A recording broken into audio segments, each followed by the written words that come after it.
जय महाकाल। कैसे हैं आप सब। आज मैं आपको सोमवती अमावस्या की कहानी सुनाती हूँ। किसी भी महीने की अमावस्या को सोमवार हो तो उसे सोमवती अमावस्या कहते हैं। चलिए कथा प्रारंभ करते हैं।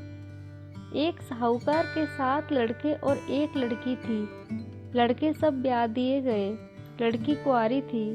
साहूकार के घर एक साधु रोज भिक्षा लेने आता और भीख लेकर आशीर्वाद देकर चला जाता। पर थोड़ा भेद था कि जब साहूकार के बेटे की बहुएं भीख देती तो सुख सुहाग की आशीष देता, और जब साहूकार की लड़की भिक्षा डालती तो उसे माँ बाप और भाई भौजाई से सुख मिलने की ही आशीष देता, सुहाग की नहीं। लड़की को इस बात का विचार हुआ और अपनी माँ से उसने बात की। माँ को भी यह बात सुनकर दुख हुआ। दूसरे दिन उसकी माँ ने पूछा, महाराज आप आशीर्वाद देने में भेद क्यों रखते हैं।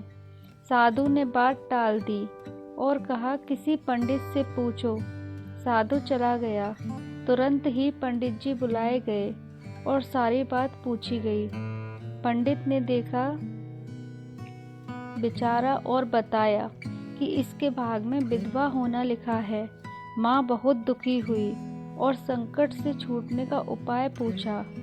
पंडितों ने विचार कर बताया कि 7 समुंदर पार सोमा नाम की एक धोबिन है।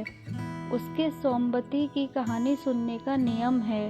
यदि उसको मना लिया जाए और उसकी कहानी का फल इस लड़की को मिल जाए तो इसका विधवा दोष दूर हो सकता है। माँ ने अपने सभी लड़कों को यह विचार सुनाया और उसके साथ जाने को कहा, पर किसी ने भी बात नहीं मानी। जब लड़की अकेले जाने को तैयार हुई तो उसका छोटा भाई ही साथ जाने को राजी हुआ। चलते चलते समुद्र के किनारे आ गए, पर उसे पार कैसे किया जाए, दोनों इस सोच विचार में एक पेड़ के नीचे बैठ गए। उस पेड़ पर गिद्ध गिद्धनी रहते थे। जब उनके बच्चे होते तो एक सर्प आकर उनको खा जाता। उस दिन भी ऐसा ही हुआ। गिद्ध गिद्धनी बाहर गए हुए थे। सर्प आया और गिद्धनी के बच्चे को चिल्लाने लगे। साहूकार की बेटी उसका चिल्लाना सुनकर देखने लगी और सारी बात समझ गई। झट से उसने वार किया और सर्प को मार दिया। शाम हुई। गिद्ध गिद्धनी अपने घोंसले पर आए। पेड़ के नीचे बहन भाई को बैठे देखा। मन में विचार किया कि तुम्हारे बच्चे ये ही खाते होंगे, और दोनों ही ऐसा सोचकर उनके पीछे पड़ गए। इधर बच्चों की आवाज़ सुनाई दी तो वे गिद्ध गिद्धनी एक साथ ही चकित रह गए। साहूकार की बेटी ने मरा हुआ सर्प दिखाकर उनको संतोष दिलवाया। गिद्ध गिद्धनी राजी हो गए। दोनों भाई बहन का आदर सत्कार किया और उनकी इच्छा जानकर समुद्र पार उड़ उनको पहुंचाया।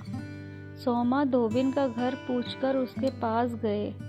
उसके घर में अगै मगै चल रही थी, पर उसकी बहुएं काम से जी चुराने लगी थीं। आपस में झगड़ती थीं। साहूकार की लड़की को उसका घर पाकर बहुत खुशी हुई और वहाँ का रंग ढंग देखकर दुख हुआ। वह रोज सवेरे जल्दी उठती और सोमा के घर का कामकाज कर देती। 2 दिन बीत गए, पता नहीं चला। एक रोज सोमा छिपकर बैठ गई। सदा की तरह साहूकार की लड़की आई और काम करने लगी। सोमा आकर बोली, तुम कौन हो जो रोज हमारा काम कर जाती हो?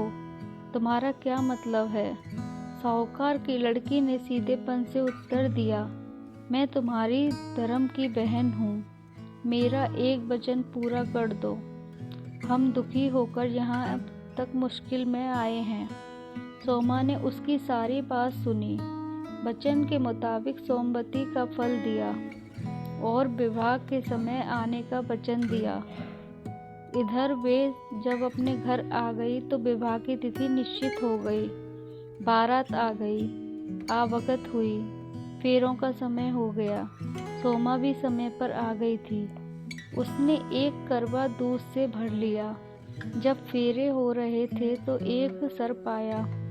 सोमा ने उसको दूध पिलाया।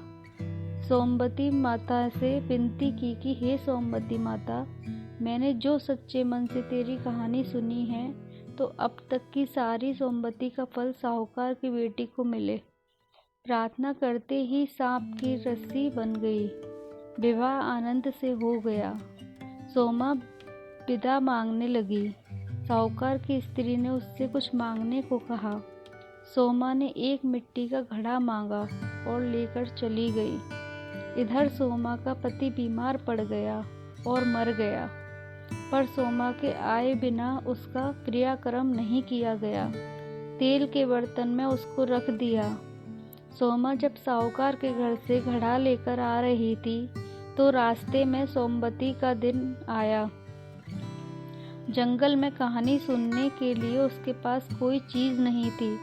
घड़े को फोड़कर 108 टुकड़े किए, गोल गोल बनाकर एक पीपल के नीचे बैठ गई और कहानी सुनी और पीछे चलकर अपने घर पहुंची। सारी बात उसके सामने आई, पर उसको घबराहट नहीं हुई। उसने जाकर अपने पति की लाश को तेल में से निकाला। आंखों में से काजल, नाखूनों में से मेहंदी, मांग में से रोली और चिटली उंगली चीरकर खून निकाला और सबको मिलाकर छींटे दिए और कहा कि हे सोमवती माता, अब तक की सोमवती अमावस्या का फल तो साहूकार की लड़की को ही मिला, और अब तक जो मैंने सच्चे मन से तेरी साधना की है, तो आगे के व्रतों का फल मेरे पति को मिले। ऐसा कहते ही उसका पति उठ बैठा। घर में आनंद हो गया। दूसरे दिन सोमवती का दान लेने उसके घर का जोशी आया। सोमा बोली, इस बार तो मैंने जंगल में कहानी सुनी थी, पास में कुछ था नहीं, दान कर नहीं सकी। ढीकरी के 108 टुकड़े करके उस पर कहानी सुनी और वे वहीं गाड़ दिए। विश्वास ना हो तो जाकर देख सकते हो। जोशी ने जाकर देखा तो सोने की 108 मोहरें मिली।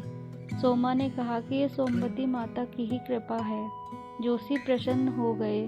गांव में ढिंडोरा पिटवा दिया कि अब से सभी सुहागिनें स्त्रियां सोमवती का व्रत और कहानी सुने। बोलो सोमवती माता की जय।